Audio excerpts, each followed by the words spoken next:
Hello बच्चा party, welcome to dream classes. तो class 10th के बच्चे हमारे साथ जल्दी जल्दी से लाइव आ जाएंगे, क्योंकि आज हम लोग पीसीबी, फिजिक्स, केमिस्ट्री और बायो तीनों का वन शॉट रिवीजन करने वाले हैं। और टॉप मोस्ट वीवीआई जितने भी एमसीक्यूज हैं क्लास 10th के, साइंस में तीनों आ जाएगा। फिजिक्स, केमिस्ट्री, बायो तीनों मिलाकर बोर्ड के एग्जाम में 100 मार्क्स पूछे जाते हैं। तो आज हम इसका वन शॉट एमसीक्यूज रिवीजन करने वाले हैं, क्योंकि बहुत मजेदार होने वाला है। सभी बच्चे हमारे साथ कनेक्ट हो जाएंगे, जल्दी जल्दी से जुड़ जाएंगे। फटाफट लाइव आ जाओ बच्चा party. Very good good afternoon. और बहुत सारे बच्चे कनेक्ट हो चुके हैं, और बाकी जो कनेक्ट नहीं हुआ है वो जल्दी जल्दी से कनेक्ट हो जाएगा ड्रीम क्लासेस को लेकर। ये स्पेशली क्लास 10th के बच्चों के लिए है, लेकिन कोई बात नहीं, अगर 12th का भी बच्चा जुड़ना चाहे तो कोई दिक्कत की बात नहीं है। आ चुके हैं सभी लाइव, बहुत बढ़िया। Very good afternoon. Dream classes में स्वागत है क्लास 10th के बच्चों का। और अगर कोई 12th का भी बच्चा है, 11th का भी बच्चा है, तो कोई दिक्कत नहीं, साइंस पढ़ना अच्छी बात है, ठीक है। तो ये बोर्ड के मद्देनजर रखते हुए ये क्लास हमने अभी ये आप लोगों के लिए करवाया जा रहा है। 1 बजे या 2 बजे हम आपके सामने प्रतिदिन लाइव रहेंगे। 1 या 2 आई थिंक 1 बजे कल से लाइव रहेंगे, ठीक है। तो 10वीं के बच्चे 1 बजे से कल से रेगुलर हमारे साथ क्लासेस करेंगे, जो इस बार 2022 में बोर्ड का एग्जाम देने वाले हैं। तो आज one shot revision, objective MCQs, top most VVI MCQs हम आपके सामने रखने वाले हैं। चलिए शुरू करते हैं बच्चा पार्टी। रेडी हैं आप सभी लोग? ठीक है, रेडी हैं आप सभी? चलिए फटाफट शुरू करते हैं वन शॉट रिवीजन एमसीक्यूज। पहला सवाल आपके स्क्रीन बोर्ड के ऊपर ये रहा। सवाल है कि दंत विशेषज्ञ, जो दांत के जो डॉक्टर होते हैं उनको दंत विशेषज्ञ बोला जाता है।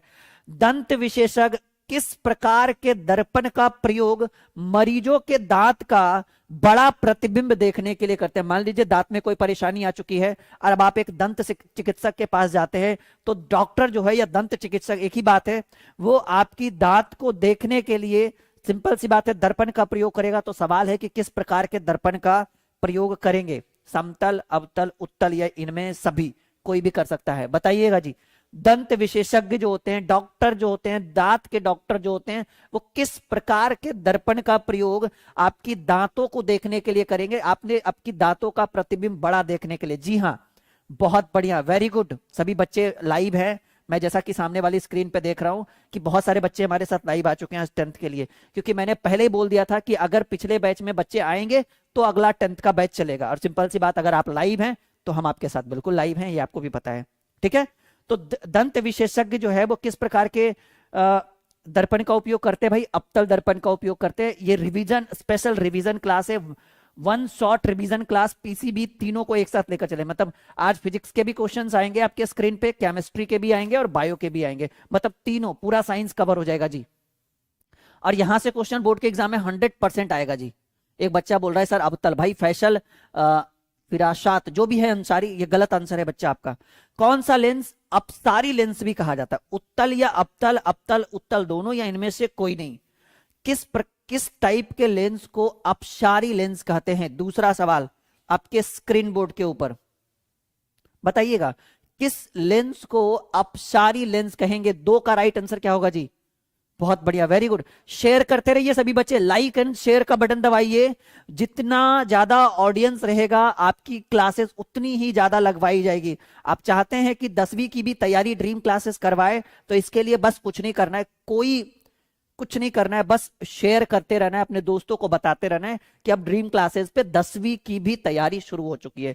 तो कौन सा लेंस अभिसारी लेंस के रूप में जाना जाता है?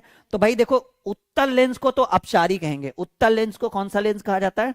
अपसारी लेंस कहते हैं। लेकिन प्रश्न पूछा जा रहा है कि अभिसारी लेंस किसको, सॉरी, उत्तल लेंस को अभिसारी लेंस कहेंगे जी। उत्तल लेंस को अभिसारी लेंस कहेंगे। तो सिंपल सी बात है कि अपसारी लेंस किसको कहेंगे? तो भाई बच्चा पार्टी, राइट का आंसर, 2 का राइट आंसर ए हो जाएगा कि अवतल लेंस को अपसारी लेंस कहते हैं। क्लियर है?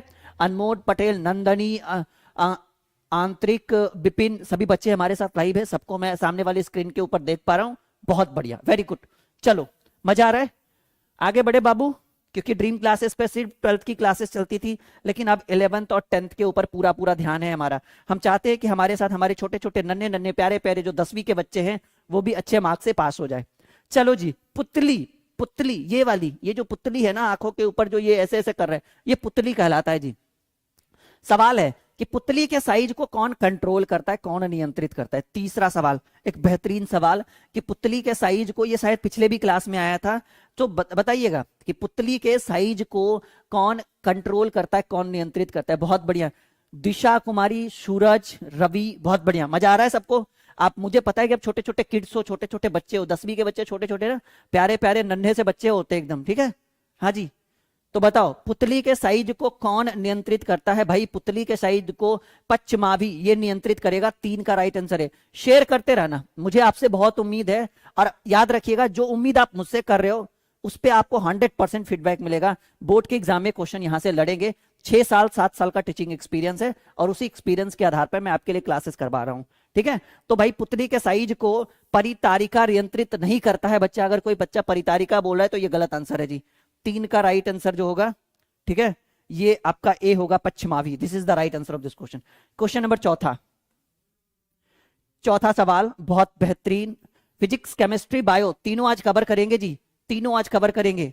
चौथा सवाल कि किस दृष्टि दोष को अवतल और उत्तल दोनों लेंस से बने द्विफोक्सी लेंस द्वारा संशोधित किया जाता है, नियंत्रित किया जाता है, या उसका समाधान किया जाता है। वही बात हो गया।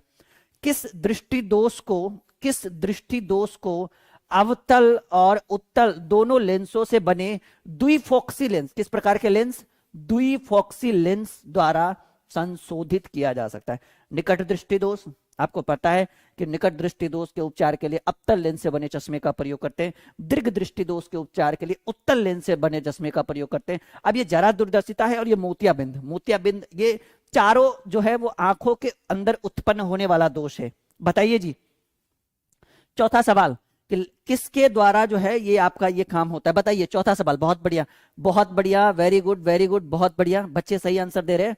देखो जी, राइट आंसर होगा वो जरा दूरदर्शिता होगा। क्या होगा? 4 का राइट आंसर सी होगा जी, जरा दूरदर्शिता। क्लियर है? बहुत बढ़िया, वेरी गुड, मजा आ रहा है। जरा दूरदर्शिता, this is the right answer of this question. जरा दूरदर्शिता, मजा आ रहा है ना? आज प्यारी सी क्लास है, स्पेशल है, नन्हे नन्हे किड्स है भाई। नीरू राज बिल्कुल सही है, कोई गलत नहीं है। चलो आगे बढ़ते हैं। 5वां सवाल देखो, इसके ऑप्शंस जो है वो अगले पेज में है, तो हम क्वेश्चन पढ़ के ऑप्शन अगले पेज से उठा लेंगे, कोई बात नहीं है। टाइपिंग अगले पेज में हो गया, कोई दिक्कत की बात नहीं है। चलो 5वां सवाल आपसे पूछा गया है कि एक प्रयोग में अवतल दर्पण द्वारा किसी बिंब का प्रतिबिंब जो है एक पर्दे पर प्राप्त किया जाता है, और दर्पण की फोकस दूरी को निर्धारित करने के लिए प्रयोगकर्ता को मापने की जरूरत है। किस चीज को मापने की जरूरत है ये आपको बताना है जी। बहुत बढ़िया। चलो पहला ऑप्शन, हम ऑप्शन लिख देते हैं। पहला ऑप्शन है कि दर्पण तथा पर्दे के बीच दूरी, दर्पण तथा पर्दे के बीच दूरी, ये बीच लिखा हुआ है जी, ठीक है, पहला ऑप्शन। दूसरा ऑप्शन है कि भाई दर्पण तथा बिंब के बीच की दूरी, दर्पण तथा प्रतिबिंब या बिंब उसी को बोलते हैं, बिंब के बीच की दूरी। तीसरा ऑप्शन है कि सर तीसरा जो होगा ए और बी दोनों, ए और बी दोनों, और चौथा ऑप्शन है कि नन ऑफ दीज, इनमें से कोई नहीं। बताइए राइट आंसर क्या होगा।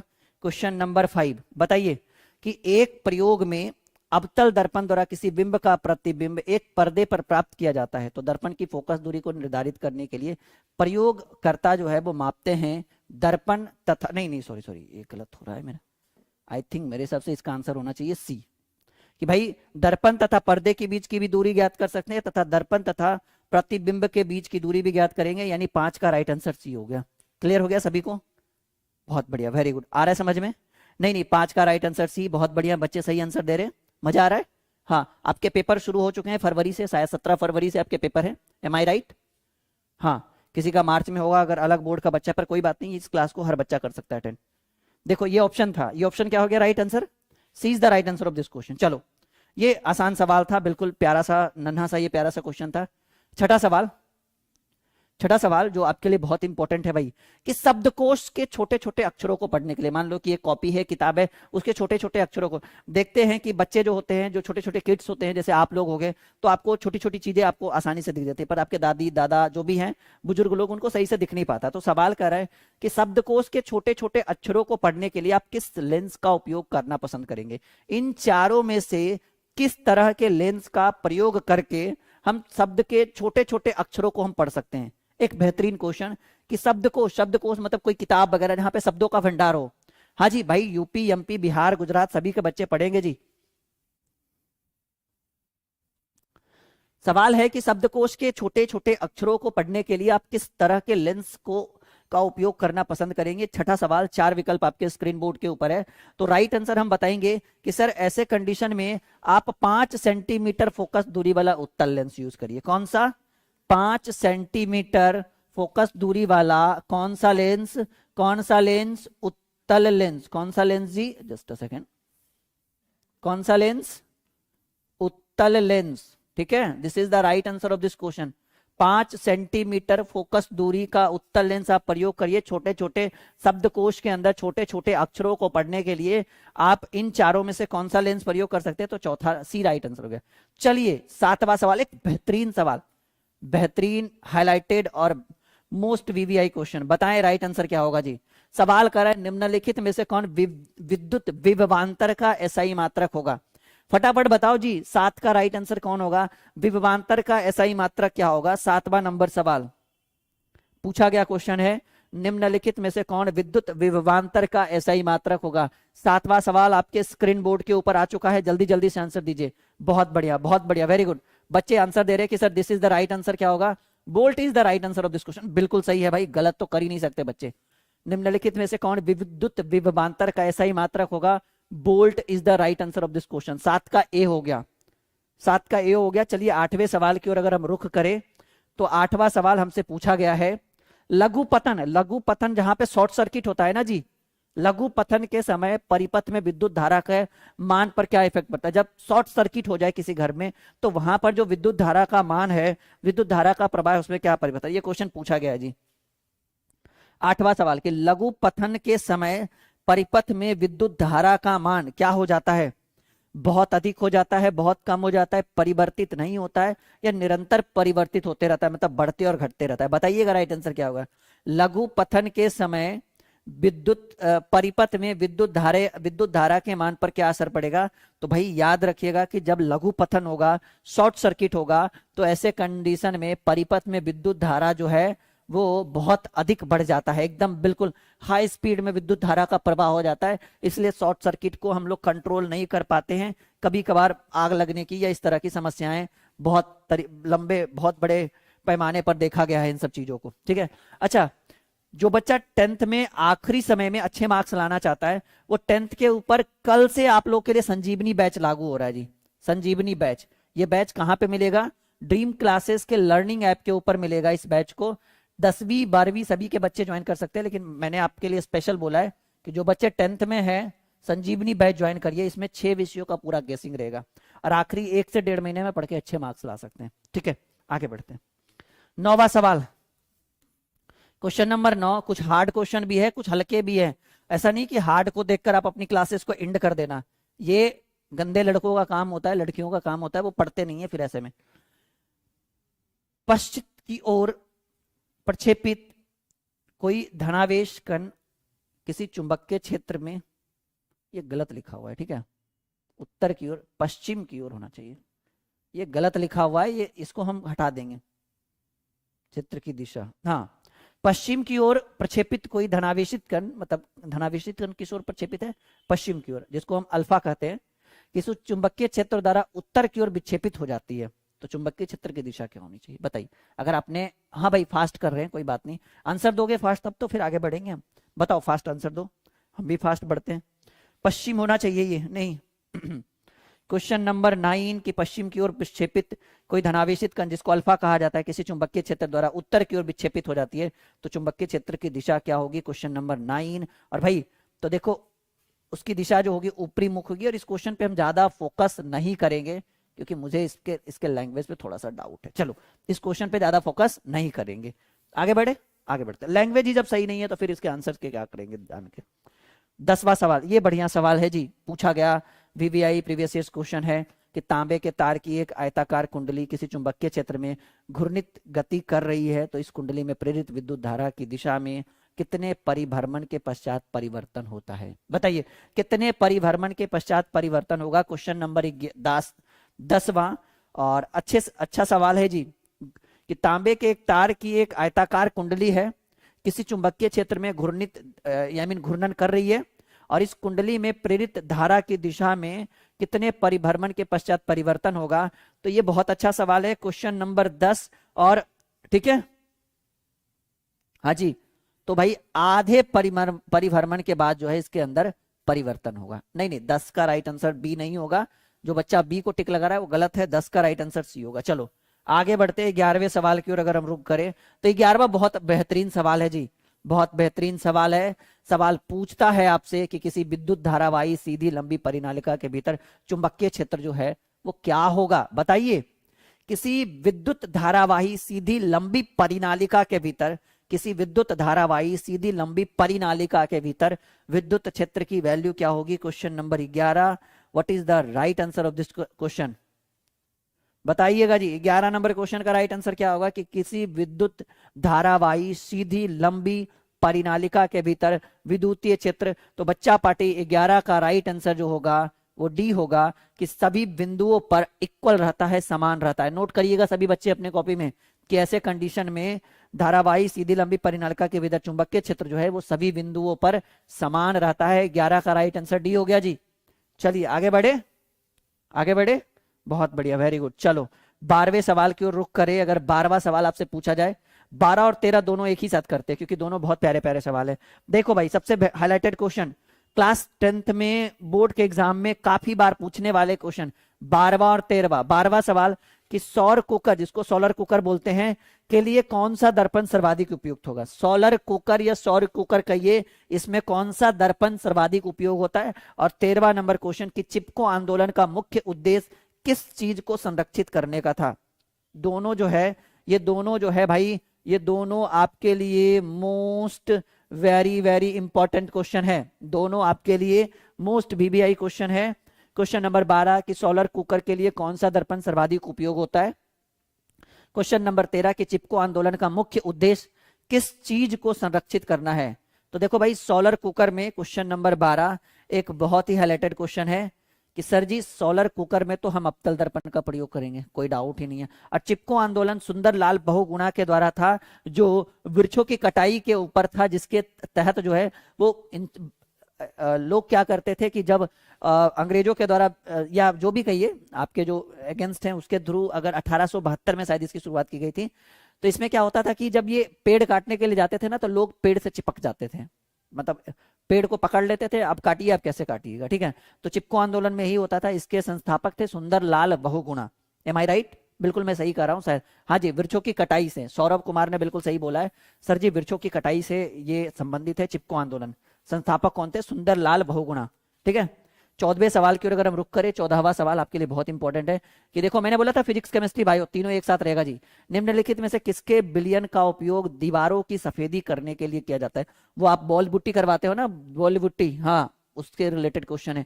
निम्नलिखित में से किसके विलयन का उपयोग जो है वो दीवारों की सफेदी करने के लिए किया जाता है? बताइएगा, दीवारों की सफेदी के लिए इन चारों में से कौन सा उपयोगी है जी? क्वेश्चन नंबर 14 राइट आंसर होगा CaOH का होल 2। ये this is the right answer of this question. 14 का राइट आंसर बी होगा जी, दीवारों की सफेदी के लिए। नंदनी भदानी, भदारी क्या है, भंदरी, जो भी है, बहुत बढ़िया। चलो आगे बढ़े। ओके, अरुण, अरुण भाई, नाम बड़ा प्यारा प्यारा है 10वीं के बच्चों का, क्या बात है, मजा आ रहा है आज। चलो 15वां सवाल, केमिस्ट्री के ये हाईलाइटेड क्वेश्चंस हैं जो आपके लिए हम स्क्रीन पे ला रहे हैं। 15वां सवाल, Na2SO4 into AQ plus BaCl2। ये आपका बताना है कि ये आपको बताना है कि किस प्रकार की रासायनिक अभिक्रिया है, किस प्रकार की रासायनिक अभिक्रिया है, ये आपको बताना है जी। बताएंगे, सभी बच्चे बताएंगे कि ये किस तरह की रासायनिक अभिक्रिया का उदाहरण है। क्वेश्चन नंबर 15, 4 विकल्प आपके स्क्रीन बोर्ड के ऊपर है। बताइएगा किस तरह की रासायनिक अभिक्रिया का उदाहरण है, बताइएगा। क्वेश्चन नंबर 15वां। तो भाई ये जो है ये आपके द्विविस्थापन अभिक्रिया का उदाहरण है। थोड़ा फास्ट करे। हाँ चलो 15 का सी, बहुत बढ़िया। थोड़ा फास्ट करते हैं, सही बात है, थोड़ा फास्ट करते हैं, बच्चों के अंदर एनर्जी आएगी। चलिए फास्ट कर रहे हैं, जरा बताइए। तो 16 नंबर क्वेश्चन, और 16 और 17 दोनों एक साथ करते हैं। चलो फास्ट तो यही होगा जब एक बार में दो दो क्वेश्चन स्क्रीन पे हो गए। 16 नंबर क्वेश्चन, निम्नलिखित में से कौन बुझा हुआ चूना है, बताइए कौन बुझा हुआ चूना है। और 17 नंबर क्वेश्चन की लवण Na2CO3 के जलीय विलयन का पीएच मान क्या होगा। 16 और 17 जल्दी जल्दी बताइए। 16 नंबर क्वेश्चन, कौन बुझा हुआ चूना है, बताइएगा। क्वेश्चन नंबर 16, एक बेहतरीन सवाल, कौन बुझा हुआ चूना है। तो 16 का राइट आंसर CaOH का ऑर्डर, ये तो अभी अभी हो चुका था जी, नहीं। 11 Na2CO3 के जलीय विलयन का पीएच मान क्या होगा। क्वेश्चन नंबर 17, तो भाई Na11 है तो सिंपल सी बात, Na2CO3 के जलीय विलयन का मान जो है वो 7 होगा। अम्ल, भस्म, लवण, ये सब आपने पढ़ा होगा 10वीं में बहुत बढ़िया ढंग से, ठीक है। तो ये सभी आसान आसान प्रश्न थे। 16 का बी, 17 का भी बी होगा, 16 का बी एंड 17 का भी बी होगा। 16 बी, 17 बी। चलो आगे बढ़ते हैं। ये 18 और 19 हाईलाइटेड हाईलाइटेड क्वेश्चन है जी। 18 नंबर क्वेश्चन, बॉक्साइड किस धातु का महत्तम है इसके, बॉक्साइड बताइएगा। 18 का क्या होगा राइट आंसर। हाँ, और 19 नंबर क्वेश्चन, लोहा एवं इस्पात को जंग से सुरक्षित रखने के लिए, लोहा एवं इस्पात को जंग से सुरक्षित रखने के लिए लिए उन पर किस धातु की पतली सी परत चढ़ाई जाती है। 18 नंबर क्वेश्चन की बॉक्साइड किस धातु का महत्वपूर्ण अयस्क है। और 19 नंबर क्वेश्चन की लोहा एवं इस्पात को जंग लगने से सुरक्षित करने के लिए उस पर किस धातु की पतली सी परत चढ़ाई जाती है। 18 और 19। 18 नंबर क्वेश्चन हाईलाइटेड है कि भाई एल्यूमिनियम का अयस्क होता है बॉक्साइड। बॉक्साइड किस धातु का महत्वपूर्ण अयस्क है, एल्यूमिनियम का। लोहा एवं, क्वेश्चन नंबर 19 बहुत बढ़िया सवाल है कि लोहा एवं इस्पात को जंग लगने से सुरक्षित करने के लिए उसके ऊपर जिंक की पतली सी परत चढ़ाई जाती है। किसकी, जिंक की पतली सी परत। 19 का डी होगा जी, चांदी का परत चढ़ाएंगे। एक बच्चा लिख रहा है चांदी का, ठीक है। किस चीज का, जिंक की पतली सी परत चढ़ाएंगे बच्चा बाड़ी। चलो आगे बढ़े। हाँ 18 19 हो चुका है। 20वां सवाल, 20वां सवाल आपके स्क्रीन बोर्ड के ऊपर पूछता है कि किस रासायनिक यौगिक को गर्म करके प्लास्टर ऑफ पेरिस प्राप्त किया जाता है। ये कल भी पूछा गया क्वेश्चन है जी, फटाक से बताओ किस रासायनिक यौगिक को गर्म करने पर प्लास्टर ऑफ पेरिस प्राप्त किया जा सकता है। Question number 20। और राइट आंसर क्या होना चाहिए बच्चा बाड़ी। हाँ जी, जिप्सम, बहुत बढ़िया, वेरी गुड। स्वीटी ने डी को टिक लगाया है, 19 नंबर बिल्कुल सही है। और 20 का राइट आंसर बी होगा, जिप्सम को गर्म करके हम प्लास्टर ऑफ पेरिस को प्राप्त कर सकते हैं। और चलिए आगे बढ़ते हैं, बिल्कुल भी समय नहीं वेस्ट करेंगे, 21वें सवाल की ओर हम चलते हैं, ठीक है। और अभी हम इस चीज को सॉल्व तो नहीं कर सकते, कुछ कुछ क्वेश्चन अगर आ जाए तो, पर फिर भी बताइए। प्रोपेन में उपस्थित समूह बताना है जी, प्रकायात्मक समूह, बताइए what is the right. Propane के लिए कौन सा सही रहेगा, ये चारों में से बताइए, फटाफट बताइए राइट आंसर, सीधे सीधे टिक लगा दे। बहुत बढ़िया, वेरी गुड। देखिए जी, प्रोपेन का ये होना चाहिए, प्रोपेन का क्या होगा, ये आपका होता है। बाकी आपको पूरी डीपली के साथ आपको केमिस्ट्री वाले सर पढ़ाएंगे जब वो पढ़ाएंगे, तो नहीं, ये आपने अगर पढ़ा होगा तब तो पता ही होगा जी। 21 का सी, आगे बढ़ते हैं। 22वां सवाल, IUPAC नाम आपने रटा होगा, international union pure and applied chemistry. सवाल है 22 नंबर क्वेश्चन कि एसिटिक अम्ल का IUPAC नाम, एसिटिक अम्ल का IUPAC नाम, क्वेश्चन नंबर 22। अब देखो धुआंधार धुआंधार प्रश्न आ रहे हैं, तो भाई एसिटिक अम्ल का IUPAC नाम जो होगा वो एथोनोइक अम्ल होगा। 22 का राइट आंसर होगा। चलो आगे बढ़े, बिल्कुल अब फटाफट करते चलते हैं, ठीक है, कंटिन्यू, क्योंकि ये कल भी क्वेश्चन आया था। 23 और 24 एक साथ करते हैं, 23 और 24। 23 नंबर क्वेश्चन की विद्युत अपघटनी परिसंकरण में अशुद्ध धातु को बनाया जाता है किस पे, एनोड, कैथोड, विद्युत अपघट्य द्वारा, या इनमें से सभी। विद्युत अपघटनी परिसंकरण में अशुद्ध धातु को बनाया जाता है किसके ऊपर, 23 नंबर क्वेश्चन। 24 पूछ रहा है कि अष्टक सिद्धांत को किसने स्थापित किया था। 23 और 24 दोनों बताना है जी। 23 आपके स्क्रीन पे है और 24 आपके स्क्रीन के ऊपर है।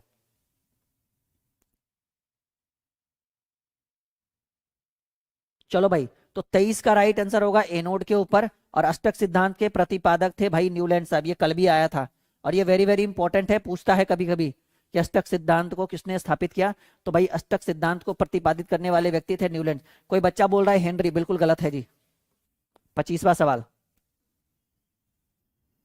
चलिए 25 और 26 एक साथ करते हैं।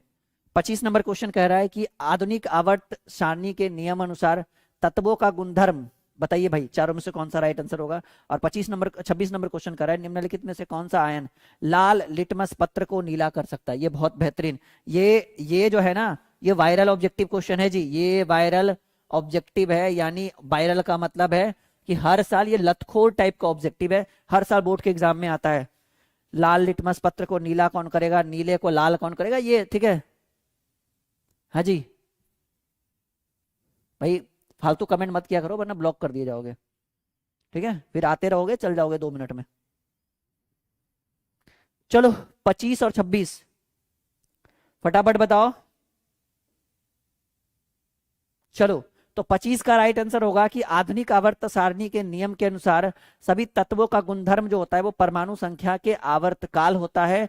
और 26 नंबर क्वेश्चन की कौन जो है वो लाल लिटमस पत्र को नीला करेगा, तो B is the right answer of OH minus, ठीक है। हाँ 25 और 26 दोनों का राइट आंसर बी होगा। आगे बढ़ते हैं, रुकते नहीं है, रुकेंगे तो फिर समय की बर्बादी है।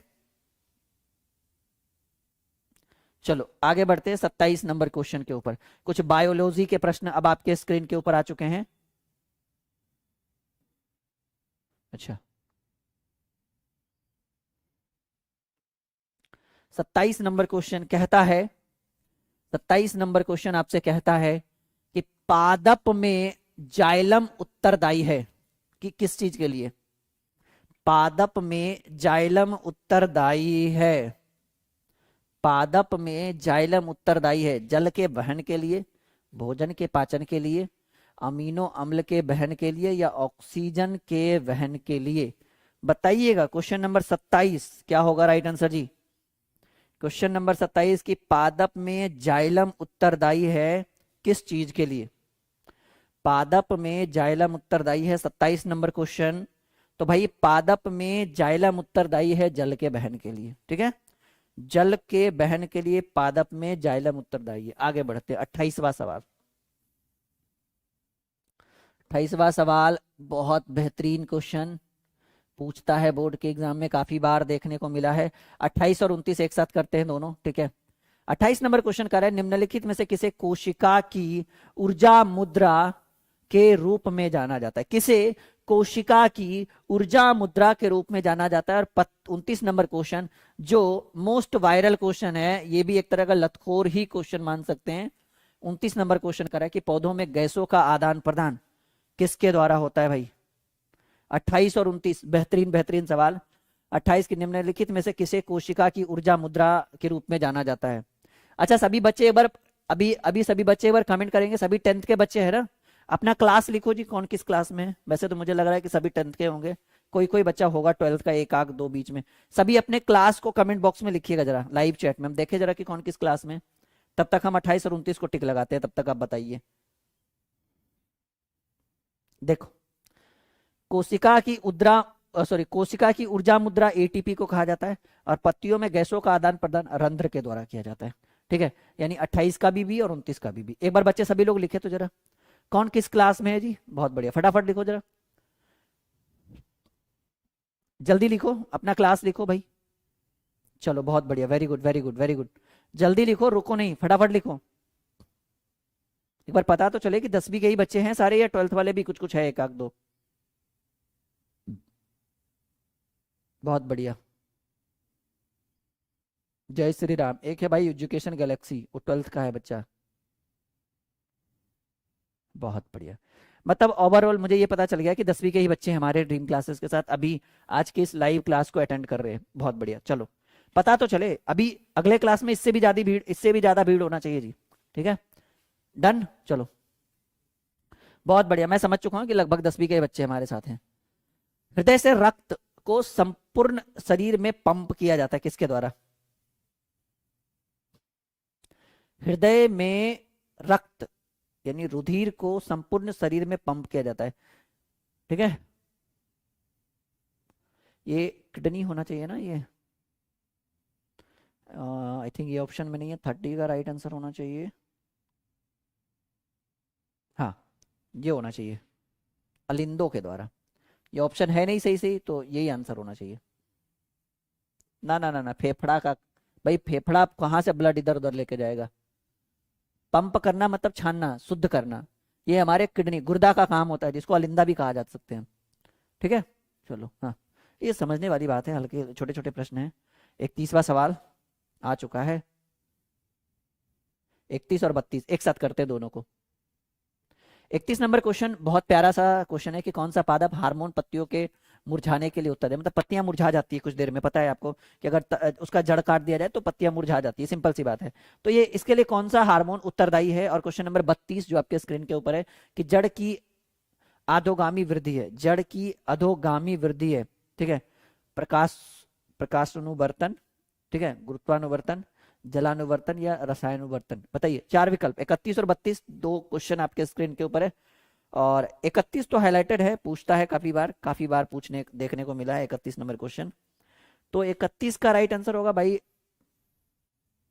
ये सी होना चाहिए, पत्तियों के मुरझाने का एविसिस अम्ल। ठीक है, सही से लिखा हुआ नहीं है, कोई बात नहीं। चलो 32 नंबर क्वेश्चन, ये उतना हाईलाइटेड क्वेश्चन नहीं है, पर फिर भी अगर आपसे पूछ दिया है तो 32 का राइट आंसर होना चाहिए ये, 32 का भी। ठीक है, तो ये 31 और 32 ये काफी हाईलाइटेड क्वेश्चन, 31 हाईलाइटेड है, 32 उतना इंपॉर्टेंट नहीं है। ठीक है, तो अब 32 को नहीं भी पढ़ेंगे तब भी चलेगा, वैसे आपके ऊपर डिपेंड है। पॉन्स, मॉडुला और अनुमस्तिष्क, बताइएगा भाई। अच्छा, ये दो ही ऑप्शन है, जस्ट अ सेकेंड। अच्छा, दो ऑप्शन और होना चाहिए, तीसरा होना चाहिए भाई, तीसरा होना चाहिए पश्च मस्तिष्क, पीछे वाला।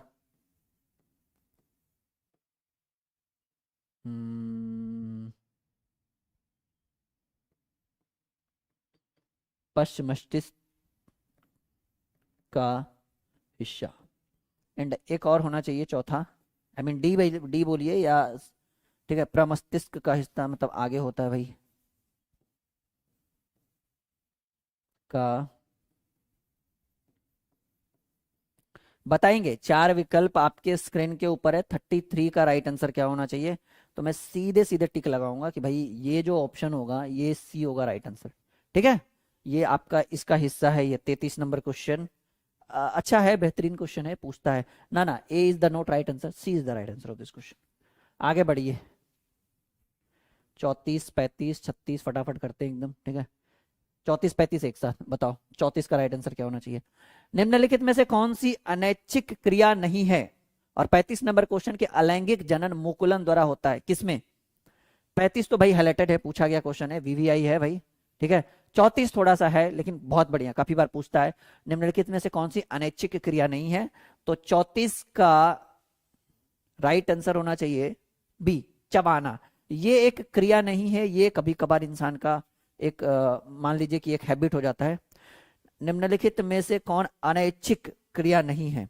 चबाना ये नहीं है भाई, क्योंकि देखो लार तो ऑटोमेटिकली आता है, हृदय का धड़कना ये ऑटोमेटिकली है, बमन ये भी ऑटोमेटिकली मानता है, चबाना आपके अंदर एक क्रिया होती है। तो 35 नंबर क्वेश्चन अलैंगिक जनन मुकुलन द्वारा होता है इष्ट में, ये कल भी पिछले दिन भी हुआ था ये क्वेश्चन। तो 34 35 हो चुका है, आगे बढ़ते हैं। 34 35 हो चुका है, 40 कम से कम आज करेंगे हम लोग। 36 37 बताएं, 36 37 का क्या राइट आंसर होगा? 36 शुक्राणु का निर्माण होता है, शुक्राणु स्पर्म जिसको बोला जाता है। बताइए, शुक्राणु का निर्माण होता है कहां से? वृषण से, अंडाशय से, गर्भाशय से, या इनमें से सभी? 36 नंबर क्वेश्चन एक बेहतरीन सवाल, शुक्राणु का निर्माण होता है। तो ये चार ऑप्शन आपके स्क्रीन के ऊपर है। और क्वेश्चन नंबर 37 है कि पुष्प का कौन सा भाग फल बनाता है? पुष्प का कौन सा भाग फल बनाता है? परागकोश, वर्तिकाग्र, और दो ऑप्शन और है, हम लिख देते हैं। तीसरा होगा वर्तिका, ठीक है, तीसरा क्या हो जाएगा? वर्तिका। और चौथा जो आपका आंसर हो जाएगा वो हो जाएगा अंडाशय। बताइएगा, अंडाशय। चार विकल्प आपके स्क्रीन बोर्ड के ऊपर आ चुका है कि पुष्प का कौन सा भाग फल बनाता है और शुक्राणु का निर्माण कहां से होगा। तो बताइएगा, एक बेहतरीन बेहतरीन क्वेश्चन, तो देखो भाई, शुक्राणु का निर्माण तो होता है वृषण से, इसमें कोई डाउट नहीं। गर्भाशय से शुक्राणु का निर्माण नहीं होगा। कुछ बच्चे 36 का बी आंसर दे रहे हैं, बिल्कुल गलत आंसर दे रहे हैं, ठीक है। वृषण से। और क्वेश्चन नंबर 37 जो आपके स्क्रीन के ऊपर है कि पुष्प का कौन सा भाग फल बनाता है, तो भाई पुष्प का जो ये भाग है अंडाशय, ये आपका फल बनाएगा। सिंपल सी बात है, अंडे से जो भी है वो निर्माण होगा, ठीक है। तो ये दो क्वेश्चन हो गए, 37, 36, 37 हो गया। 38 नंबर क्वेश्चन, तीनों एक साथ कवर करते हैं, 38, 39, 40, 3 क्वेश्चन अभी आपके बच रहे हैं। तो फिलहाल 38, 39 है, दोनों को करिए कवर, फिर 40 एक बार करेंगे। 38 नंबर, लिंग गुणसूत्र का पूर्ण जोड़ा पाया जाता है। लिंग गुणसूत्र का पूरा पूरा जोड़ा, पूर्ण जोड़ा पाया जाता है पुरुष में, स्त्री में, दोनों में।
एक्चुअली बैटरी डेड हो गई और आपकी क्लास भी खत्म हो गई है, नहीं तो रहने देते हैं, कोई बात नहीं, साउंड का इशू है, बैटरी डेड हो चुकी है।